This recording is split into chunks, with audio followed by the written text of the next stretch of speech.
Alhamdulillah alladzi ja'alana minal muslimin wal mu'minin wal muhsinin. Asyhadu an la ilaha illallah wahdahu la syarika lah wa asyhadu anna Muhammadan abduhu wa rasuluhu la nabiyya ba'dah.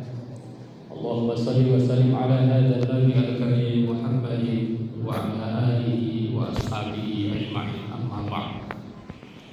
Ya ibadallah, usikum wa iyaya bitaqwallah wa ta'atihi la'allakum tuflihun. A'udzu billahi minasy syaithanir rajim. Bismillahirrahmanirrahim. Qul a'unabbi'ukum bi khairin min dzalikum lil ladzina taqaw 'inda rabbihim jannatun tajri min tahtiha al-anharu khalidina fiha wa azwajun mutahharatun wa ridwanun minallah wallahu basirun bil ibad alladzina yaquluna rabbana innana amanna faghfir lana dzunubana wa qina adzabannar as-sabirina was-sadiqina wal qanitina wal munfiqina wal mustaqimina bil ashar.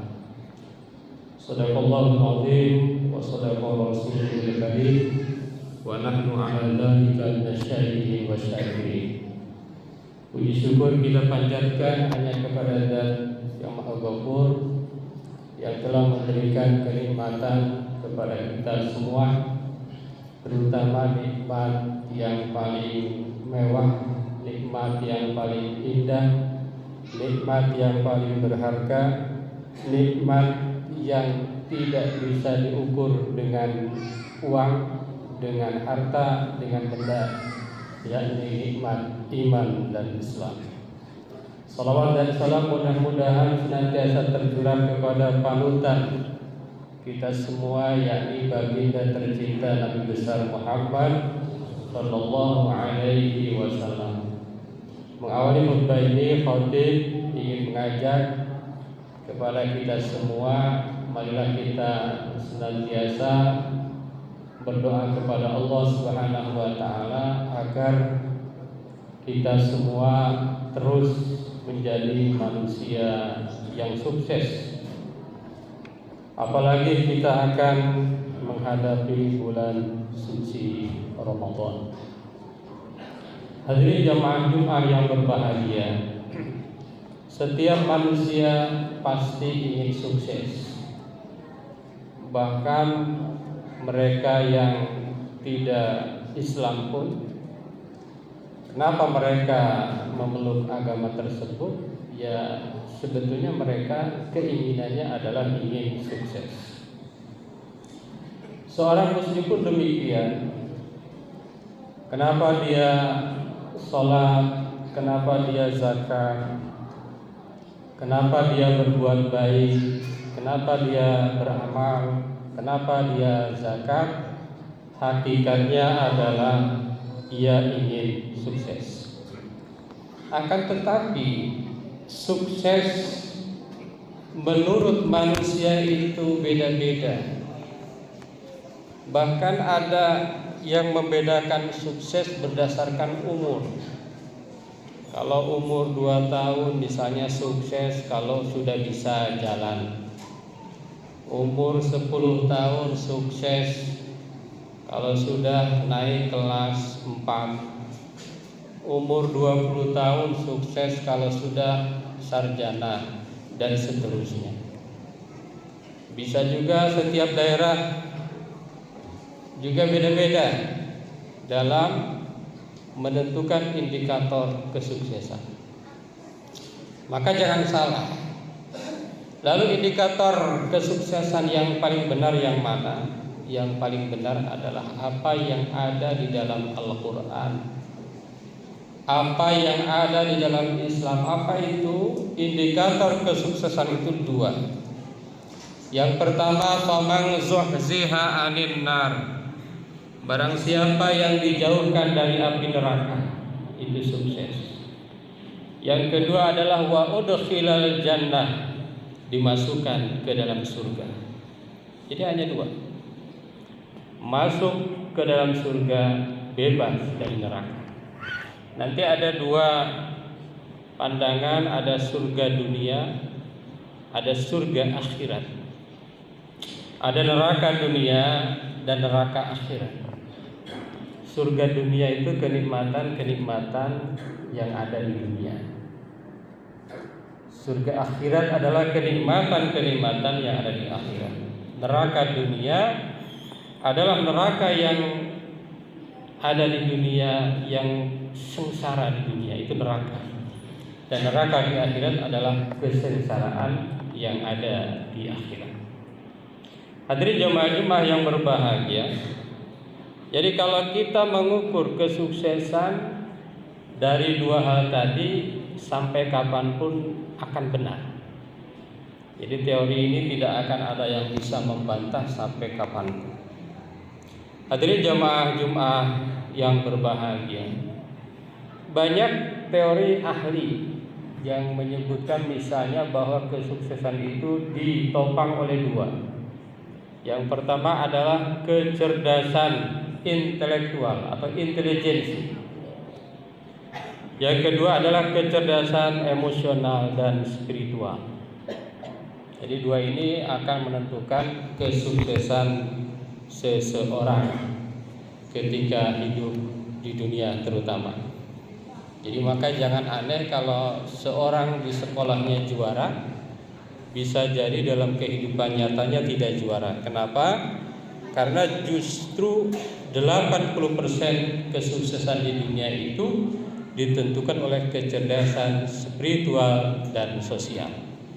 Maka jangan aneh yang menjadi pejabat yang IPK-nya bukan 4. Misalnya itu sebagai contoh. Kenapa? Berarti ada kecerdasan yang menentukan kesuksesan seseorang itu bukan intelijensi, dan itu sudah ditemukan oleh para ahli. Hadirin jemaah yang berbahagia, itu menurut para ahli. Bagaimana menurut Islam? Al-Quran menyebutkan bahwa ada 3 hal yang menentukan kesuksesan dunia akhirat itu. Apa saja 3 hal itu? Yang pertama adalah Rabbana innana amanna. Yang pertama adalah iman. Yang pertama adalah Islam. Maka khatib seringkali menyebut bahwa nikmat tertinggi adalah nikmat iman dan Islam. Kenapa? Karena siapapun yang ada iman di dalam dirinya, maka insya Allah akan masuk surga. Yadkhulul jannah man kana fi qalbihi mithqala dzarratin minal iman. Memang kadang-kadang ada yang suka mengecoh. Misalnya orang-orang liberal menyampaikan, mana mungkin seorang yang banyak amalnya, mana mungkin seorang yang banyak manfaatnya tetapi tidak beriman dia masuk neraka, sementara ada orang yang tidak banyak manfaat tetapi dalam keadaan iman masuk surga. Itu logika manusia. Kenapa? Karena Allah sudah jelas-jelas menyampaikan bahwa amal-amal orang yang tidak beriman, amal-amal orang yang tidak Islam itu tidak ada nilainya di sisi Allah Subhanahu wa ta'ala. Apa dalilnya? Banyak. Di antaranya ayat walladzina kafaru a'maluhum kasarabin biqi'ati yahsabuhu dhama'anu ma'an hatta idza ja'ahu lam yajidhu syai'an wa wajadallaha indahu fawafahu hisabahu wallahu sari'ul hisab. Itu dalam Quran surat An-Nur. Dalam Quran surat Al-Furqan dikatakan juga wa qadimna ila ma'amilu min amalin wa ja'alnahu haba'an manthura. Apa maknanya? Orang-orang yang tidak beriman itu amalnya bagaikan fata morgana. Wah, dia kelihatan amalnya banyak, ketika disamperin tidak ada wujudnya. Atau Allah nanti akan tunjukkan di akhirat Orang-orang yang tidak beriman itu amalnya banyak, tapi Allah akan jadikan amal itu bagaikan debu yang dihambur-hamburkan. Jadi iman dulu. Jadi seorang muslim itu, seorang yang sukses itu ditentukan oleh iman. Iman dulu. Jadi sebelum yang lain iman. Maka ketika Luqman menyampaikan kepada anaknya, apa yang pertama diajarkan? Ya bunayya la tusyrik billah inna syirka la zulmun azim. Oleh karena itu maka kita sebagai orang tua, kita sebagai generasi terus harus mampu menancapkan keimanan kepada generasi-generasi yang akan datang. Itu yang pertama. Yang kedua, setelah iman adalah banyak berdoa. Rabbana faghfir lana dzunubana. Ya Allah, ampunilah dosa kami. Wa qina adzabannar, dan jauhkanlah kami dari api neraka. Nah, ini ciri sukses yang kedua. Jadi kalau seorang hebat, kalau seorang kelihatannya sukses, kalau tidak rajin berdoa, itu tidak bisa dikatakan sukses.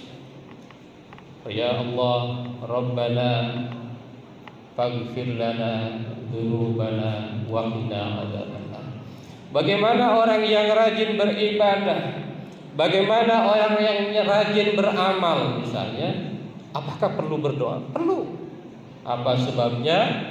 Sebab ada yang mengatakan bahwa, para ulama mengatakan bahwa masuk surga atau tidak masuk surga, neraka atau tidak neraka itu bukan ditentukan oleh amal kita. Kenapa? Karena amal kita itu terlalu kecil. Semua itu adalah atas karunia Allah Subhanahu wa taala. Bisa kita bayangkan, kita kalau ngisi kotak amal misalnya hanya 10.000, 50.000, 100.000, mau beli hotel yang mewahnya sekian juta lipat, hotel bintang 5, kan tidak mungkin. Tidak mungkin kita untuk membeli itu. Bahkan menurut para ulama, ibadah kita seandainya ditukar dengan nikmatnya mata sebelah saja tidak cukup.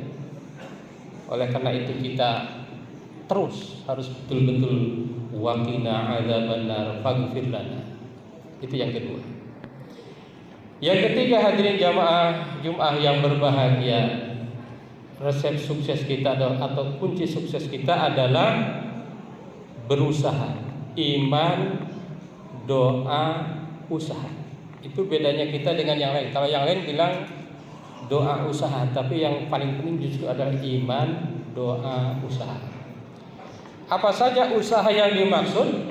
Usaha yang dimaksud yang pertama as-sabirin. Kita harus berusaha menjadi orang sabar. As-sabirin, sabar menjalankan perintah Allah, sabar menjauhi larangan Allah, sabar menghadapi berbagai ujian, berbagai tekanan hidup, berbagai problem hidup, berbagai hal yang sungguh mungkin tidak menyenangkan bagi kita. As-sabirin. Kita harus dilatih. Anak-anak kita harus dilatih. Generasi kita harus dilatih. Jangan sampai mereka menjadi generasi yang kurang sabar. Mungkin generasi kita generasi yang lumayan bagus, tetapi kalau kita terlena tidak mendidik anak kita agar menjadi manusia sabar, maka ini sangat berbahaya. Hadirin jamaah Jumat yang berbahagia, di antara usaha itu ada 5. Yang kedua adalah as-sadiqin. Ajarkan, didik anak kita, generasi kita, diri kita untuk senantiasa jujur. Jujur. Kalau dalam tafsirnya, jujur dalam keimanan kita, jujur dalam tindakan kita. Jujur. Ajarkan kejujuran. Jadi jangan sampai di dalam keluarga kita, di dalam masyarakat kita, di dalam diri kita membiarkan ketidakjujuran. Maka jangan heran misalnya seorang yang rajin sholat tetapi kenapa karirnya lebih lambat? Bisa jadi karena kejujuran, faktor kejujuran.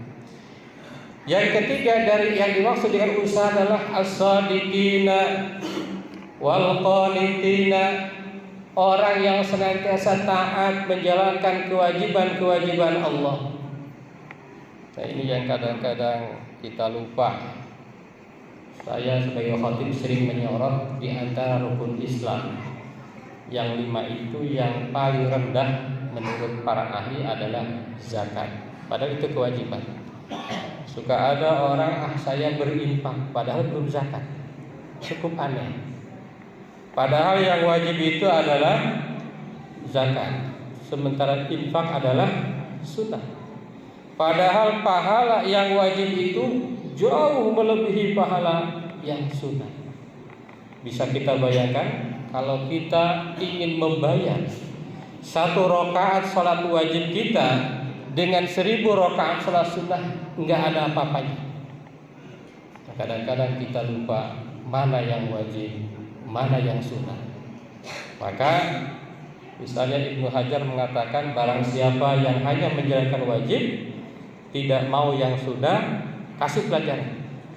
Tapi kalau orang yang hanya memperdulikan yang sunnah, yang wajibnya lupa, nah ini orang ini adalah orang yang tersesat, orang yang tertipu. Masya Allah. Wal qanitin. Yang keempat, wal munfiqin, orang yang senantiasa berinfak. Nah ini diantara resep kesuksesan, rajin-rajinlah berinfak. Kalau bisa memang kita harus senantiasa mengajarkan generasi kita itu untuk berinfak sekecil apapun. Misalnya kita di jalan ketemu dengan pengemis, lalu ada anak kita, ada cucu kita, coba cucu kita lah yang ngasih orang tersebut. Dan yang terakhir, wal mustaghfirina bil ashar, senantiasa berusaha untuk istighfar di waktu sahur. Jadi kalau mau sukses, ciri yang kelima ini adalah orang yang bangunnya pasti sebelum subuh. Nah, bangunnya jangan setelah subuh. Mustaghfirina bil ashar. Ini banyak tafsir. Ya, ada yang mengatakan orang yang jamaah salat subuh. Ada yang mengatakan sholat tahajud sampai waktu subuh. Ada yang mengatakan orang yang sholat subuh berjamaah kemudian istighfar. Artinya apa? Kalau mau sukses dunia akhirat, maka bangunnya harus lebih pagi daripada waktunya sholat subuh.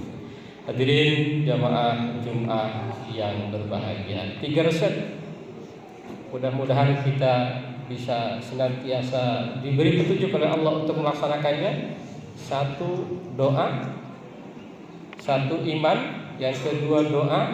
Yang ketiga, usaha. Usaha apa saja? Usaha sabar, usaha jujur, usaha taat, usaha berinfak, dan usaha senantiasa beristighfar di waktu sahur. Mudah-mudahan ada manfaatnya untuk kita semua. Barakallahu li wa lakum fil Qur'anil azim wa nafa'ana wa iyyakum bima fihi minal ayati wa dzikril hakim. Aqulu qouli hadza astaghfirullahal azim.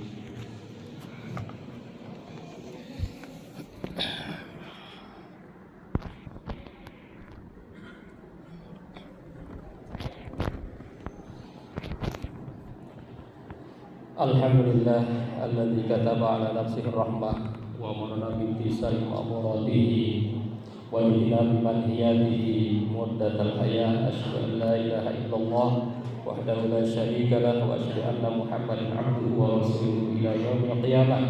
Allahumma shalli wa sallim ala hadzal nabi al-karim Muhammadin wa ala alihi wa ashabihi ajma'in. Amma ba'du, fa ya ayyuhan nas ittaqullaha haqqa tuqatih wa a'lamu anna Allah ta'ala qad wa'ada man ittaqa bi dukhulil jannah wa tawa'ada liman 'asahu bi dukhulil jahannam ma'wa. Inna Allah wa malaikatahu yusholluna 'alan nabi ya ayyuhalladzina amanu shallu 'alaihi wa sallimu taslima. وارض اللهم عن جميع الصحابة والقرابة من رسول الله أجمعين آمين يا الله يا رب العالمين. اللهم اغفر للمؤمنين والمؤمنات والمسلمين والمسلمات الأحياء منهم والأموات. اللهم أصلح ذات بينهم واجعل في قلوبهم الإيمان والحكمة وأوزعهم على عهدك الذي عاهدت إليهم واجعل منهم وأتنا بدولة الإسلام بهدايتك ورحمتك الواسعة وتقبل دعاءنا إنك أنت السميع العليم. عباد الله إن الله يأمر بالعدل والإحسان وإيتاء ذي القربى وينهى عن الفحشاء والمنكر والبغي يعظكم لعلكم تذكرون واستغفروه إنه هو الغفور الرحيم.